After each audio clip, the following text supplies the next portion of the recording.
Oke, em, halo, nama saya Tarik. Di sini mempresentasikan caption 4, auditor kepatuhan K3 atau Personal Protective Equipment otomatis menggunakan YOLO V12 dan Streamlit. Jadi, mm, sebagai seorang lulusan teknik bioproses, tentunya K3 di lingkungan industri sangat penting. Namun masalahnya adalah bukan hanya tentang menghitung berapa helm atau berapa face yang ada di lokasi, tapi yang lebih penting adalah pekerjaan mana yang tidak patuh dan apa tingkat risiko pelanggarannya hingga saat ini. Itulah tujuan proyek ini, yaitu membuat auditor K3 otomatis. Jadi dari dataset ada construction safety dari RoboFlow 5 kelas 1200 gambar yang sudah dianotasi. Modelnya bukan YOLO V12 yang baru di 2025, yang mana di sini lebih ke arah transformer dibanding sebelumnya yang CNN. Kemudian training fine tune di Google Colab 800 Epoch. Langsung saja ke Google Colab. Jadi pertama seperti biasa dihubungkan dulu ke Google Drive, kemudian langsung ke ambil klan dari repo resmi YOLO V12 di sini. Kemudian instalasi dependensi. Di sini ada dua, yang pertama flash attention dan juga dari YOLO V12 dan requirements-nya untuk YOLO V12 itu. Untuk flash attention sebetulnya ini di menurut papernya cocok untuk GPU T4, cuman setelah dicoba pun sebetulnya tidak bisa setelah di sini, tapi sebetulnya masih tetap bisa berjalan. Kemudian ekstrak dataset dari Google Drive yang sudah ada di Google Drive saya, memastikan data dan YAML-nya sesuai train, file, dan tesnya agar YOLO V12 bisa cocok. Kemudian memastikan jumlah dan nama classesnya sudah sama. Kemudian langsung lanjut ke bab fine tuning. Sama tensor boardnya sudah disiapkan, namun sebetulnya tidak diupdate secara langsung, jadi data yang tersimpan di sini tidak seluruhnya, tapi resultnya tetap disimpan. Kemudian YOLO V12 yang digunakan di sini adalah YOLO V12S atau versi turbo. Download di sini widthnya, kemudian langsung dijalankan proses fine tuning. Di sini model.train, epoch, batch, dan image size saja sesuai default, device single GPU. Kemudian scale, mix up, dan copy paste menggunakan nilai yang disarankan oleh paper ini untuk YOLO V12S atau yang turbo. Kemudian langsung disimpan dan berjalan. Di sini sudah berjalan 100 epoch selama kurang lebih 1 jam. Kemudian langsung divisualisasikan. Di sini gambaran resultnya secara umum, semua luasnya turun dan MAP-nya naik. Kemudian ini confusion matrix dan semua artifacts disimpan ke drive. Dan sambil jalankan satu kali lagi model.file. Di sini metrik pentingnya di sini MAP 5095-nya 0,5356 dan MAP 50-nya 0,9. Nah, kemudian di sini results.csv dari run tadi disimpan dan divisualisasikan dalam bentuk seperti ini. Yang pertama, grafik yang kiri adalah training versus validation box loss, dan yang kanan adalah MAP over epochs. Jadi dari performa dulu dari awal, overall didapat MAP 50 dan MAP 95 yang cukup bagus tadi. Yang artinya MAP 50 model ini sangat baik dalam mendeteksi keberadaan suatu objek. Dan MAP 5095 artinya model ini bisa lebih presisi. Di sini yang biru 50 deteksi dan yang oranye 595 presisi. Per kelasnya juga sebetulnya setiap MAP 5095-nya semua sudah di atas 0,5 kecuali no face dan no helmet. Begitupun dengan MAP 50-nya, semua sudah di atas 0,9 kecuali no face dan no helmet. Jadi kelemahannya memang di no face dan no helmet. Model ini sangat baik dalam mendeteksi person, helmet, dan face. Di sini grafik yang sebelah kiri, di sini awalnya ada spike ke atas, loss tinggi karena mungkin di awal-awal tebakannya masih begitu sembarang dari optimizernya. dan running rate-nya masih mencari pijakan. Nah, kemudian ini relate juga dengan akurasi yang drop di sini. Nah, di sini training versus validation-nya awalnya beriringan, artinya bagus. Kemudian di epoch sekitar 80-an mulai berpisah. Artinya di sini jika diteruskan bisa jadi semakin berpisah. Artinya adalah overfit. Tidak underfit di sini, tapi di sini juga tidak overfit. Dan kemudian di sini terus menaik. Tapi memang di sekitar 80, epoch 80 sudah mulai stagnan ataupun sedikit menurun. Artinya epoch di sini di sekitar 80-an sudah optimal, dan jika dilihat lagi sebetulnya epoch tepatnya adalah di epoch sekitar epoch 84, dimana di epoch segitu 0,9 dan 0,53 tadi untuk MAP nya, dan setelah itu langsung drop. Jadi yang diambil untuk best PT nya adalah epoch ke 84.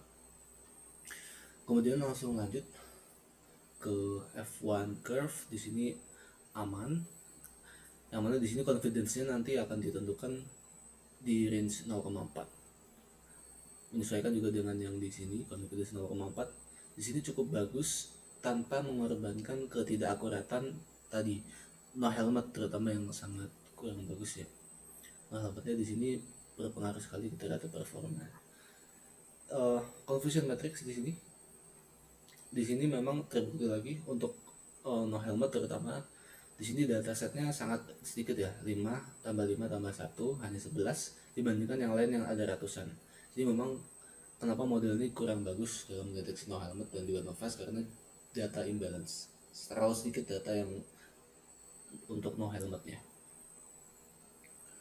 Nah, kemudian post processing ya, di sini yang paling penting untuk pemecahan masalahnya adalah saya lakukan 3 hal.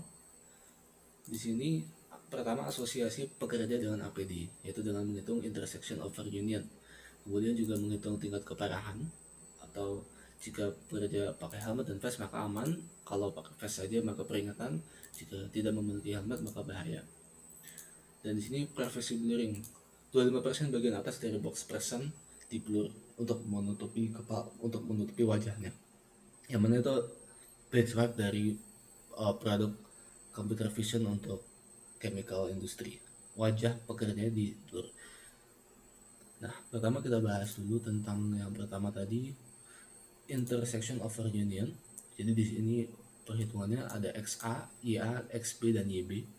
Di sini XA dan XAYA adalah yang di pojok sini dan XBYB yang sebelah sini. Kemudian X1Y1 yang di sebelah sini pojok kiri atas dan X2Y2 yang pojok kiri bawah. Ini semua karena X dihitung semakin banyak dari kiri ke kanan dan Y semakin banyak dari atas ke bawah. Nah, maka dari itu di sini bisa langsung dihitung saja untuk didapatkan luas irisan ya. Jadi penghitungannya pertama untuk menghitung yang di sebelah sini dahulu, lalu dibagi dengan luas semua ini dikurang yang tengah, karena yang tengah ini terhitung 2 kali kalau dihitung 2. Dan ini max dan min.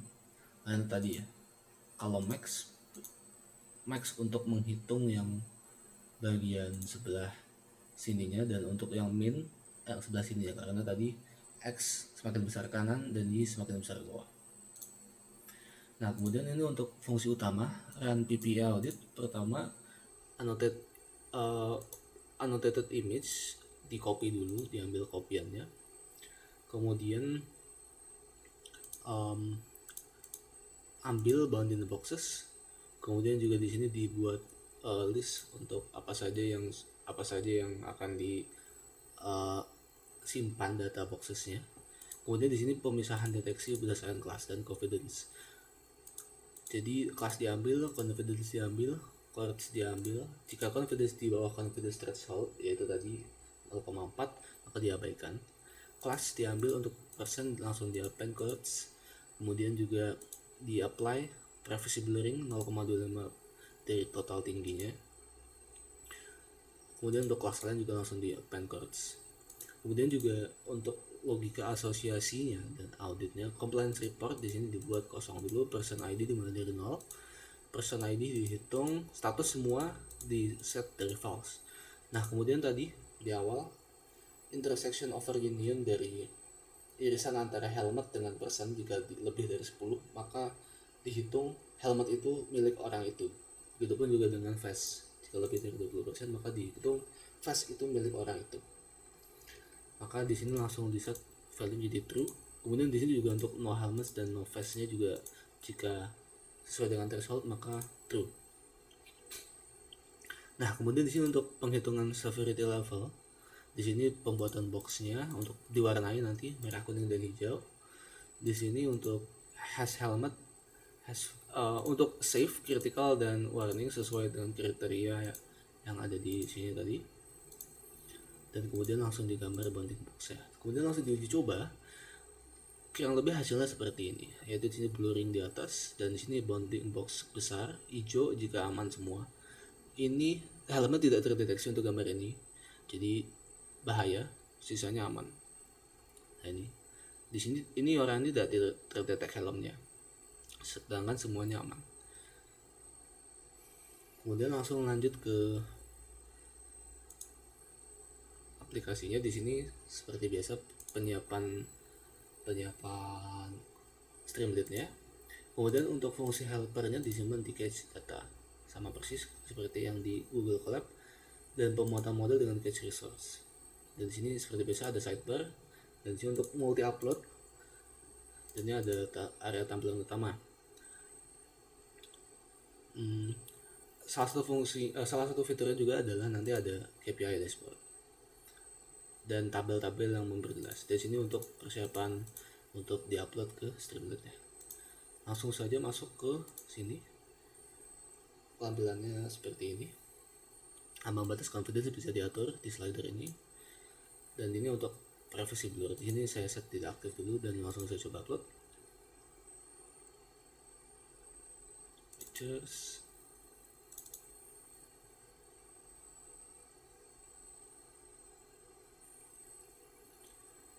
Coba upload 3 gambar sekaligus.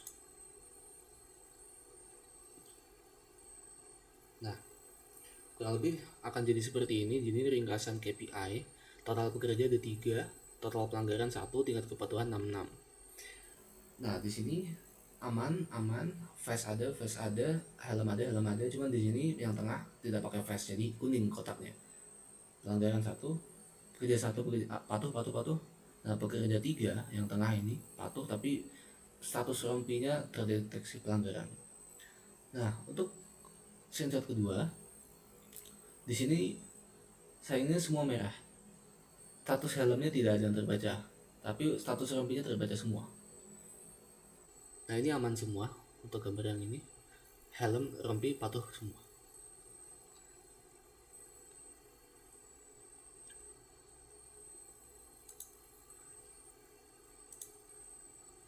Jadi sebagai penutup, proyek ini sebagai proof of concept untuk sistem audit K3 otomatis berbasis Streamlit ini.